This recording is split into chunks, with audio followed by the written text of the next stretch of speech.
या देवी सर्वभूतेषु माँ कात्यायनी देव्यैरूपेण संस्थिता। नमस्तस्यै नमस्तस्यै नमस्तस्यै नमो नमः। जय माता दी। स्वागत है आप सभी का आपके अपने YouTube चैनल उपासना की उपासना में। चैत्र नवरात्रि के छठे दिन माँ कात्यायनी की पूजा की जाती है। माता की पूजा की विधि क्या है, व्रत कथा क्या है, मंत्र क्या है और हम ऐसा कौन सा उपाय कर सकते हैं जिससे माँ की कृपा हमें शीघ्रता से प्राप्त हो सके, यह सभी जानकारी आपको आगे वीडियो में दी जा रही है। आपसे रिक्वेस्ट है कि यदि आपने अभी तक अपने चैनल को सब्सक्राइब नहीं किया है तो कृपया इसे सब्सक्राइब करें, बेल बटन प्रेस करें ताकि नए वीडियोस आप तक पहुंच सकें।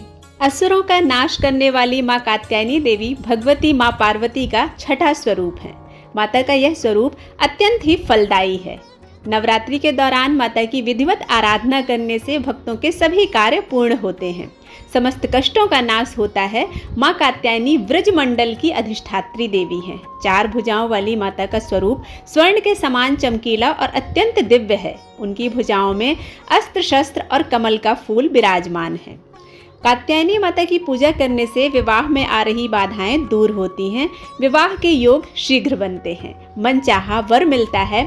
जिन कुंवारी कन्याओं की शादियों में देर हो रही है उन्हें मां कात्यायनी की पूजा अवश्य करना चाहिए। नवरात्रि के छठे दिन प्रातःकाल उठकर स्नान करना चाहिए। इसके बाद पीले वस्त्र धारण करना चाहिए। दीपक प्रज्वलित करके दीपक की पूजा करना चाहिए। हाथ में जल, अक्षत और फूल लेकर संकल्प लेना चाहिए। अपनी समस्त मनोकामनाओं को कहते हुए वह जल मां के चरणों में समर्पित करना चाहिए। इसके बाद कलश की पूजा करना चाहिए, नवग्रहों की पूजा करना चाहिए और माता को पंचामृत से स्नान करवाना चाहिए। इसके बाद स्वच्छ जल से स्नान कराना चाहिए। स्नान के बाद माता को पीले वस्त्र अर्पित करना चाहिए। रोली, कुमकुम, अक्षत से माँ का टीका करना चाहिए। नारियल, पान, सुपारी माँ के चरणों में अर्पित करना चाहिए। इसके बाद माता की आरती उतारना चाहिए। आरती उतारने के बाद माता को शहद का भोग अर्पित करना चाहिए। षष्ठी तिथि पर शहद का भोग माता को अत्यंत प्रिय है। इस तिथि पर शहद का भोग अर्पित करने से हमें उत्तम रूप सौंदर्य प्राप्त होता है। भोग अर्पित करने के बाद माता को दक्षिणा अवश्य देना चाहिए। ऐसा करने से माता धन से संबंधित कोई भी परेशानी हो वह दूर करती हैं। नवरात्रि की षष्ठी तिथि पर माँ कात्यायनी की पूजा करते समय सुहाग सामग्री माँ के चरणों में अर्पित करना चाहिए। इसके बाद वह सुहाग सामग्री यदि आप किसी सुहागन महिला को दान करती हैं तो इससे आपके सौभाग्य में वृद्धि होती है। देवी कात्यायनी की पौराणिक कथा के अनुसार एक वन में कथ नामक महर्षि थे। उनका एक पुत्र कात्य था। इसके बाद कात्य गोत्र में महर्षि कात्यायन ने जन्म लिया। उनकी कोई संतान नहीं थी। उन्होंने माँ भगवती को अपनी पुत्री के रूप में पाने के लिए कठोर तप किया। माँ भगवती ने महर्षि कात्यायन की तपस्या से प्रसन्न होकर उन्हें साक्षात दर्शन दिए। तब कात्यायन ऋषि ने माता को अपनी मनसा बताई। इस पर देवी भगवती ने वचन दिया कि वह उनके घर में पुत्री के रूप में अवश्य जन्म लेंगी। फिर एक बार तीनों लोगों पर महिषासुर नामक दैत्य का अत्याचार बढ़ गया। देवी और देवता उसके कृत्य से परेशान हो गए। उसी समय ब्रह्मा, विष्णु और भगवान शिव के प्रभाव से माता का महर्षि कात्यायन के घर में जन्म हुआ। इसलिए माँ के इस स्वरूप को कात्यायनी के नाम से जाना जाता है। कात्यायन ऋषि ने माता के जन्म के बाद सप्तमी, अष्टमी और नवमी तिथि 3 दिनों पर माता की पूजा की। सबसे पहले माता की पूजा स्वयं महर्षि कात्यायन ने ही की थी। 3 दिनों तक ऋषि की पूजा स्वीकार करने के बाद देवी ने ऋषि से विदा ली और महिषासुर को युद्ध में ललकार कर उसका अंत कर दिया। इसलिए इन्हें महिषासुर मर्दिनी के नाम से भी जाना जाता है। देवी कात्यायनी को ब्रजभूमि की अधिष्ठात्री देवी के रूप में भी जाना जाता है।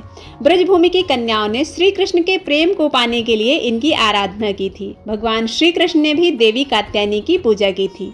देवी कात्यायनी को मधुयुक्त पान अत्यंत प्रिय है। इन्हें प्रसाद के रूप में फल, मिठाई के साथ शहद युक्त पान अर्पित करना चाहिए। माता कात्यायनी 4 भुजाधारी हैं, जिनमें इनके एक भुजा में शत्रुओं का अंत करने वाला तलवार है तो दूसरी भुजा में पुष्प है जो भक्तों के प्रति इनके स्नेह को दर्शाता है। तीसरी भुजा अभय मुद्रा में है जो भक्तों को भय मुक्ति प्रदान करता है। चौथी भुजा देवी का वर मुद्रा में है जो भक्तों को उनकी भक्ति का वरदान देने के लिए है। माता का प्रभाव कुंडलिनी चक्र के आज्ञा चक्र पर है। नवग्रहों में माता कात्यायनी शुक्र को नियंत्रित करती हैं। इनकी साधना और भक्ति से वैवाहिक जीवन के सुख की प्राप्ति होती है। जिनके विवाह में बाधा आ रही है उनके विवाह की बाधा माता कात्यायनी दूर करती हैं। चंद्रहासुज्जवल्करा शार्दूल वरवाहना कात्यायनी शुभम दाद्या देवी दानव घातनी। इस मंत्र से देवी का ध्यान करके नवरात्र के छठे दिन देवी की पूजा करना चाहिए। 9 दिनों में माता की रात में अधिक से अधिक पूजा करना चाहिए। प्रातःकाल पूजा नियमित तौर पर करना चाहिए और रात्रि में विशेष पूजन करना चाहिए, क्योंकि नवरात्र यानी कि माँ की पूजा रात्रि के समय विशेष श्रेयकर होती है। नवरात्रि के छठे दिन उन कुमारी कन्याओं को यह उपाय विशेष तौर पर करना चाहिए जिनके विवाह में देरी हो रही है, उन्हें मन वांछित वर प्राप्त नहीं हो रहा है। उनके लिए यह उपाय अत्यंत अचूक है। गोधूली बेला में पीले वस्त्र धारण करके माँ के समक्ष दीपक प्रज्वलित करें और उन्हें पीले फूल अर्पित करें। इसके बाद 3 गांठ हल्दी की भी माँ के चरणों में अर्पित कर दें। फिर माँ कात्यायनी के मंत्रों का जाप करें। कात्यायनी महामाये महायोगिन्यधीश्वरी नंद गोप सुतम देवी पति में कुरुते नमः। इस मंत्र का 11, 21 या 108 बार जप करने से माता अतिशीघ्र प्रसन्न होती हैं और मन वांछित वर प्रदान करती हैं। इसके बाद इन हल्दी की गांठों को एक पीले कपड़े में लपेटकर सुरक्षित रूप से अपने पास रख लें। ऐसा करने से माता की कृपा प्राप्त होती है और विवाह के योग शीघ्र बनते हैं और एक सुयोग्य वर प्राप्त होता है।